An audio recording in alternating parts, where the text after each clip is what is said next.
कर्म का फल व्यक्ति को उसी तरह ढूंढ लेता है जैसे कोई बछड़ा सैकड़ों गायों के बीच अपनी माँ को ढूंढ लेता है। मैं सभी जीवों में विद्यमान हूँ, मैं चींटी में भी विद्यमान हूँ और हाथी में भी विद्यमान हूँ। व्यक्ति कर्म करने से कभी छुटकारा नहीं पा सकता, इसलिए तुम्हें हमेशा कर्म करते रहना चाहिए, क्योंकि कर्म के बिना तुम्हारे शरीर का निर्वाह भी नहीं हो सकता है। मन शरीर का हिस्सा है, सुख दुख का एहसास करना आत्मा का नहीं, शरीर का काम है।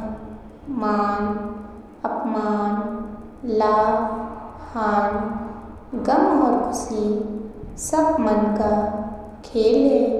मैं हमेशा तुम्हारे साथ और तुम्हारे आसपास रहता हूँ, चाहे तुम कुछ भी कर रहे हो।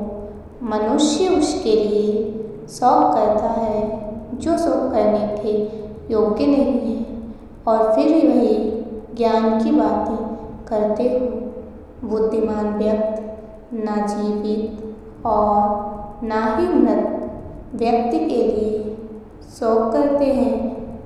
मोहग्रस्त होकर अपने कर्तव्य पथ से हट जाना मूर्खता है, क्योंकि इससे ना तो तुम्हें स्वर्ग की प्राप्ति होगी और ना ही तुम्हारी कीर्ति बढ़ेगी। निर्बलता अवश्य ईश्वर देता है, परंतु मर्यादा मनुष्य का मन खुद निर्माण करता है।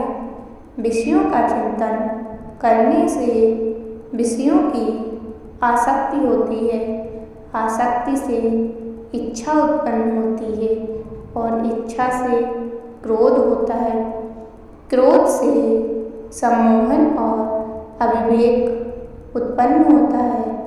अमीर बनने के लिए एक एक क्षण संग्रह करना पड़ता है, किंतु अमीर बनने के लिए एक एक क्षण बांटना पड़ता है। जन्म लेने वाले के लिए मृत्यु उतनी ही निश्चित है जितना कि मृत होने वाले के लिए जन्म लेना। इसलिए जो अपरिहार्य है उस पर शौक मत करो। क्रोध से भ्रम पैदा होता है, भ्रम से बुद्धि व्यग्र होती है, और जब बुद्धि व्यग्र होती है तब तर्क नष्ट हो जाता है। जब तर्क नष्ट होता है तब व्यक्ति का पतन हो जाता है। धर्म युद्ध में कोई भी व्यक्ति निष्पक्ष नहीं रह सकता है। धर्म युद्ध में जो व्यक्ति धर्म के साथ नहीं खड़ा है, इसका अर्थ है वह अधर्म का साथ दे रहा है, वह अधर्म के साथ खड़ा है।